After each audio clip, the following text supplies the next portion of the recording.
important to you. Thanks to that town deal, we got the Kidsgrove Sports Centre reopened after Labour had closed it. So please, will you just join me in saying a massive thank you to John for everything he does. Right. Look, I know the last few years have been tough. You know that. I know that. We had a pandemic with all the impact it had, then a war in Ukraine, the impact it had on inflation. But I hope you saw during that time that I had your back. Whether it was with the furlough scheme or the support we provided for energy bills, we as a country, with all your resilience, hard work and sacrifice, have got through it. And you can see that now. Inflation is down from 11% when I got this job down to 2%, back to normal now. Wages have been rising faster than prices for almost a year. The economy at the start of this year grew faster than France, Germany, Italy, even America. So we really have turned a corner, and I hope you can see that the plan is working and that we've restored economic stability. Because that's what you get with me, that's what you get with the Conservatives. We restored economic stability. We always will prioritise that. And the question now, the question for all of you, the question for the country, is who do you trust to build on that foundation and secure a future for you, your family, and our country? And that's the choice at this election. Do we build on that progress that we've all collectively made and go forward? Or do we go back to square one with no plan and no certainty? Now, the only certainty you're going to get with the Labour Party is that they're going to run out of money and put up your taxes. As clear as night follows day. Now, we've crunched the numbers. Actually, not we, actually. The Treasury, the officials at the Treasury have crunched the numbers, totted up all the things they said they want to spend money on and all the ways that they haven't found to pay for them and figured out what it's going to cost you. And I can tell you, it's going to cost you £2,000 each. £2,000 for every working family in our country in higher taxes to pay for their long list of things, right? That's not going to bring financial security to you and your family. Now, you all know, you read newspapers, you turn on telly every day. Whether we like it or not, we're living in a more dangerous and uncertain time than we have in decades. Iran, Russia, North Korea, China, working together in ways which threaten our values, our interests, not just abroad, but here at home too. States weaponizing migration to threaten the integrity of our borders. And these uncertain times call for a bold plan, clear action so that we can secure the future of our country, chart a course to a more secure future for all of you. And that's what you'll get with us.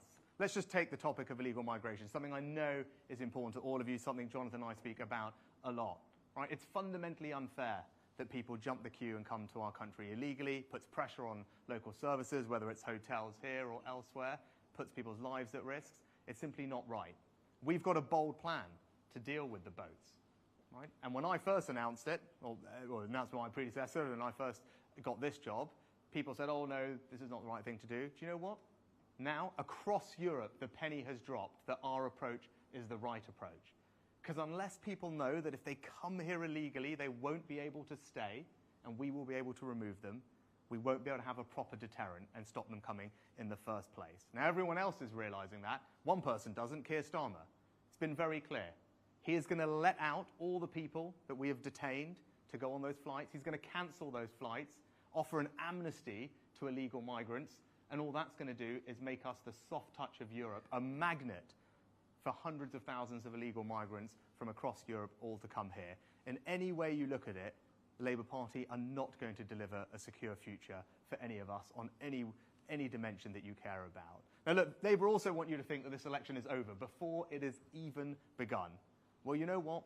I don't think this election is a foregone conclusion. I'm going to fight very hard every single day to earn your trust. And I also don't think the British people being taken for granted. Right? We're going to keep putting bold actions on the table that I think are going to transform this country for the better. You saw that just over the last few days. Our plan, a new version of national service, so young people can get the skills, opportunities that they need, that we can foster a culture of service in our country to make our society more cohesive, so that we can strengthen our country's resilience and security for the long term. Right? That is a bold plan. What's the contrast? Keir Starmer gave another half-an-hour speech yesterday. Right? Can any of you name a single new idea that came out of that speech? A single bold thing that's going to change our country for the better? No, because he's taking the country for granted, assuming he can waltz into Downing Street without saying what he's going to do, without having the courage to tell you about his plans. right? And this is someone, if he was happy to abandon every single promise he made to become Labour leader once he got the job, what makes you think that he won't do exactly the same thing if he ever became Prime Minister? If he can't stand for anything himself, how can he stand up for all of you? Now, in contrast, we are prepared to take bold action. We do have a clear plan, and that is how we're going to deliver a secure future for you and your families. Right? I want to build a Britain where we can have a renewed sense of confidence in ourselves, in our communities, pride in our country, a country where your hard work is rewarded, where we continue to cut your taxes, a country where the opportunities that were there for the previous generation are going to be there for the next generation, and a country where our defence and safety is assured. That is the secure future that I'm working towards, and with your support, that's what I will deliver for all of you. Thank you very much for having me. All right.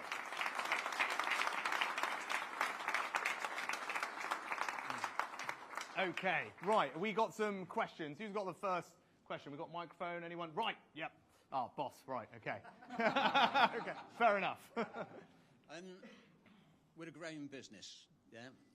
We have no problem to recruit good, hard-working people in Stoke, and they're willing to learn. What we do have is we have a skills gap, in particular with engineering and then material science. My question is, what will you do to the education system to ensure that we're getting this technical orientation to our education and fill those skills gaps for us? Yeah. I think education is the most powerful way that we have to transform people's lives. So not only is it going to be great for your business if we get this right and the economy, but for every person, every young person who we can provide the best education for, it's the best way we can make sure that they have an incredible life. That's what happened to me. It's what my parents did. That's what I want to do for every young kid in our country. And I'm really glad you brought up this topic of engineering, because I've been going on for a while now about the need for our society to prioritise maths. Because we're not going to be able to train people in the skills of the future, the jobs of the future, particularly in things like material science and engineering, unless we have more maths. And we as a country have not prioritised maths in the way that we should have done. We're one of the few countries in the world where we say to our young people, you don't have to study maths up to 18, and I want to change that. Now, that doesn't mean everyone has to study maths A-level. Of course that's not right for everyone. Just being more familiar with maths is a good thing for the country, good for individuals, and it's going to be great to get you the young people that you need with the skills that they need. But we're not going to be able to do that unless we have fantastic teachers, right? Jonathan knows a thing or two about that, as does his wife. So one thing that I've created is a new bursary. So for teachers that are going to go and teach STEM subjects like maths, they can now earn £30,000 extra on top of their salary in a tax-free bursary for the first few years of their career, so that we can attract fantastic teachers to teach these STEM subjects, not just maths. But crucially also, something else that Jonathan and I have talked about, when we did these things in the past, people just focused on schools. And I thought, that's not right. We've got fantastic colleges, technical colleges, FE colleges across our country, and we've made sure that those bursaries for the first time are available to teachers who are going to teach in those FE colleges too. Because if we really want an education system that's going to be fit for the future, not just for your business, but for young people, we need to prioritise technical education too. We need to prioritise our FE colleges, and that's exactly what we're doing. All right, who's next? Actually, just I'd add on that, sorry, contrast. The other thing that we're very passionate about is apprenticeships, right? And I know I've met a couple, I think, here today, and that's something that is also really important to us. And we are a party that believes in increasing the quality and quantity of apprenticeships. A great route for young people to get into work. Not everyone has to go to university. And that's a clear choice at this election, because the Labour Party are still clinging to this idea that the only way to succeed in life is to go to university. That's simply not right. So we want to make sure that there's a high-quality apprenticeship in every career. That's what we're doing. More money behind them. Their plans will halve the number of apprenticeships. Right? That's a pretty clear choice of this election. If you think apprenticeships are a good thing and you want more of them, vote for us. If you think the only route to success is university and you want fewer apprenticeships, then they're the people. All right, next, who have we got? Oh, yes.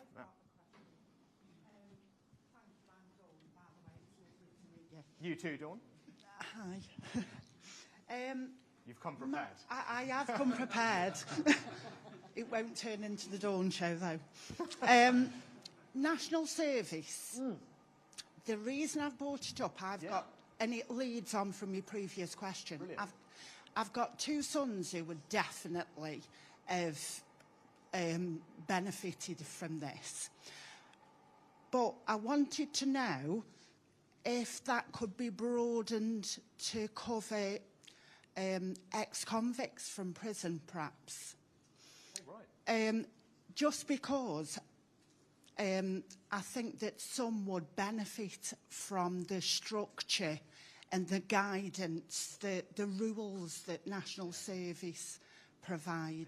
Yeah, how old are your two sons, you said, Dawn? How old are they? Two sons. I've got one 21 nearly and one nearly 30. Nearly oh, great. Yeah, Okay, so grown up. there's they're And grown you think up. this would have been a good thing for them? Definitely. Yeah. Because without sounding disrespectful to them, they're more brawn than brains. Let's hope they're not watching, all right? Just being truthful, sorry.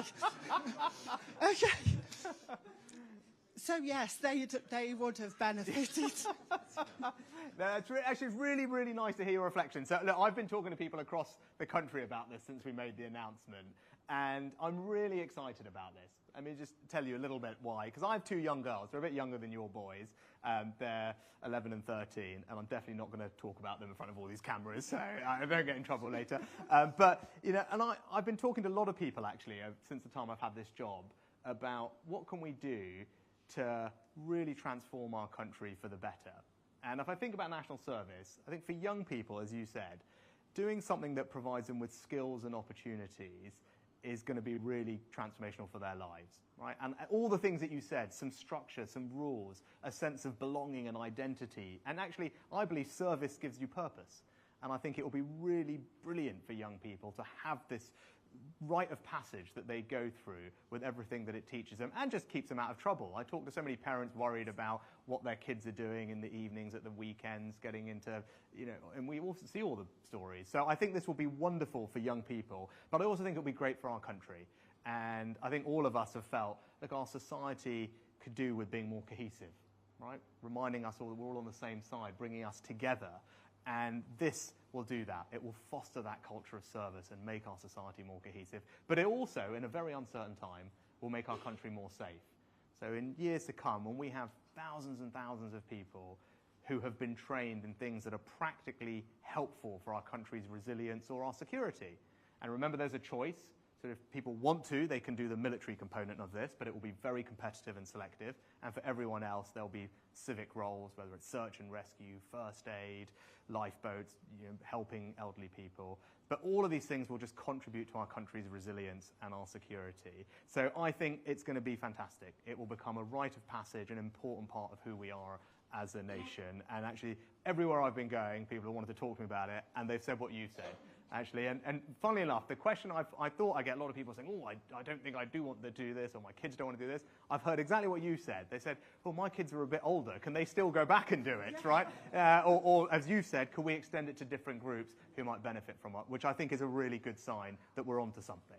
And the important thing to leave you with, right, whatever you might think of this idea, and not all of you, I'm sure, will agree with it, I hope you can see that it is bold, right, that it is potentially transformational for our country, and that's what we're about, right? Because we're in a very important time, right? This is not a time for half measures, right? We've built all this stability, we've got through the hard times, we've got to look to the future now, and I want to deliver for all of you a more secure future, for your families, for our country. We're not going to do that unless we're prepared to take bold action if we've got a clear plan, and this is an example of exactly that, and that's why I'm really excited for what it can do for our country. I'm glad that glad you love it, Dawn. Thank you. Right, who's next? Right, yes, sir, do you have a question? Oh, yes, yeah, brilliant. Yeah. Right, there was someone over here. Hello, Prime Minister. I'm Keith Lockett's #1 forklift driver. Yeah.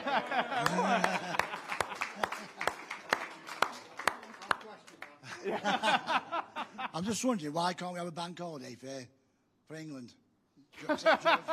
St. George's Day. Yeah, no, that's fair, look, it's fair enough. I do get asked this a lot. And look, I think we all love to have days off, right? Let's be honest. I would definitely love a day off now and then, I can tell you that. But look, there's lots of other things that come along with bank holidays and the impact they have, which we need to take into account. But the thing that you touched on, though, which is important, is look, taking a moment to celebrate and be proud of who we are and our country. And that is an incredible thing. And whether we need bank holiday for that is a separate thing, but we should never be ashamed to be proud of our identity, of who we are as a country. And actually, what we've seen over the last several months in particular is, sadly, there are forces who are trying to divide us, right? Who are trying to emphasize all the differences.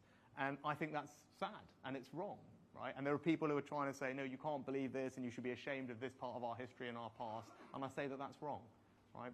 Of course no country is perfect, but I'm enormously proud of what our country has done for everyone, not just here, but around the world. The values that we stand for are something that we can all be extraordinarily proud of. And it's not just on a bank holiday, it's every day that we should be proud of that. And I'm living proof of what our country does. Look what it's done, like a country that welcomed my family here, right?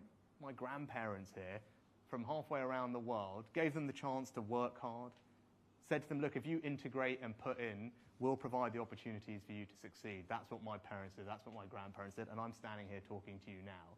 I really don't think my story is going to be that possible in pretty much any other country in the world. Right? So I'm enormously proud of what we stand for. I'm enormously proud of what we've achieved, but I'm also enormously excited about what we can do in the future, and that's why this election is so important. There is so much at stake. Right? There are so many challenges and threats, and I'm the person that can deliver that secure future for all of you because I'm prepared to do the big things. I've got a set of beliefs and values and convictions I'm prepared to tell you about, not keep chopping and changing. Because in today's world, if you don't know what you believe, if you don't stand for anything, then I can't stand up for all of you, right? And that's what the other guy's about, but I'm not like that. Right? I'm not going to say you're going to always agree with everything I say, but I do believe in some things. I'm going to work hard for you and deliver a secure future for you and your family, and one where you can be really proud of everything we're doing. All right, good. Have we got time for one more? One more. Right, who have we got? Who have we got? Those yes. Oh, where were we? Jonathan? Wait. Where did you see? No? Yes, go for it. So mine sort of follows on from Dawn's, really. So with the national service stuff, do you then have a plan to look after people in the future when they've then left the forces? So obviously with the veterans, you have something, because you're going to have a lot more. You do, yeah. Look, we're really, I don't know, are there any veterans in the audience here today? Yeah? Oh, you are yourself. Where did you serve? So I joined at 16, and I was attached to the Irish Guards, AGC. Fantastic. Well, thank you for your service. So one of the things I really believe, and we talk about, one of the things that it is to be British, is that I believe, as all of you do, for people who work hard all their lives and put in, then we need to make sure that they have the dignity they deserve when they've finished, right? And that's why I've really protected pensions and the triple lock. And actually, you've seen our announcement today with Triple Lock Plus, where we're going to raise the threshold, make sure that pensioners get a tax cut and they will never pay tax on the state pension, as well as a triple lock going up, right? So those of you who are thinking about the future or thinking about your parents under the Labour, the potential future Labour government, pensioners will start paying tax. That will not happen under us. But the other way to do that is to make sure that this is the best country in the world to be a veteran. And that's something that I set out when I became Prime Minister. For the first time, we've got a minister in Cabinet. So there's a minister called Johnny Mercer. He's the Veterans Minister. And for the first time, he sits around the Cabinet table, because it's that important to me.